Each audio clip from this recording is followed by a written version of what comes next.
Let's talk about Gianni Infantino. There's been a couple of interesting things over the last couple of days. The first was that he spoke for a very long time yesterday with, I think it's fair to say, an extraordinary speech that shocked people who were hearing it in the boardroom.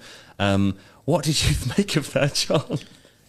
Yeah, I mean, it was largely nonsensical, I think I would say. Like, the things that he was saying was the words of a guy trying to be inclusive without really understanding how inclusivity works. And I think Alex Scott on the BBC made a good point that, you know, you can't just say, today I feel like a migrant worker, because there is a sense in which he will never have the experience of a migrant worker, and never. And fortunately for him, that I mean, that's a good thing, obviously. But I think it's the worrying thing for a lot of people is that it's very easy to say inclusive things, but I think what this World Cup does more than ever is makes it aware how easy it is to be exclusive in the way that you act, and I think everyone will watch those speeches and hear those words and recognise that what he's doing there is simply trying to paper over the cracks of actually what are real issues and are real issues for real people. And that's, you know,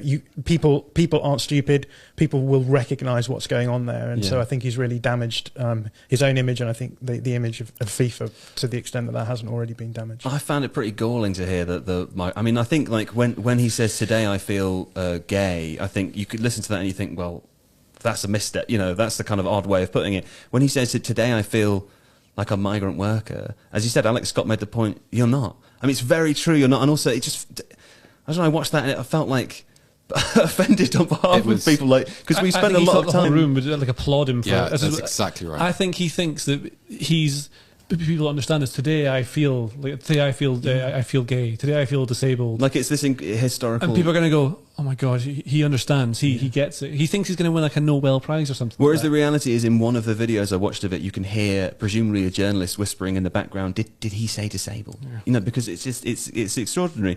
And I mean, like on the migrant worker thing as well. You know, we've talked a lot about it before. We've talked a lot about the numbers before. We've talked a lot about the mortality element. I think it's really important also to acknowledge that whilst it's absolutely tragic, the numbers of people that have died, mortality isn't the only negative here too. Like the number of injuries that have occurred, the horrible environment in which people are living and having to work. Often there's like situations with wage theft as well, where people either aren't being paid what they told they were going to be paid, or they weren't paid at all, or they've, in order to even get to Qatar in the first place, or we should include other countries within the Gulf that also operate the same system, they've had to put their own houses up for sale to try to get there, and then, you know, end up in a sort of like locked in this debt situation.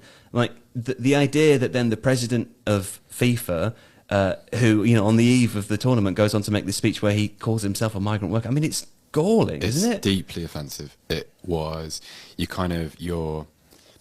was like watching someone try to affect statesmanship. And in his mind, when he was practicing that speech, no doubt what he heard was terribly profound.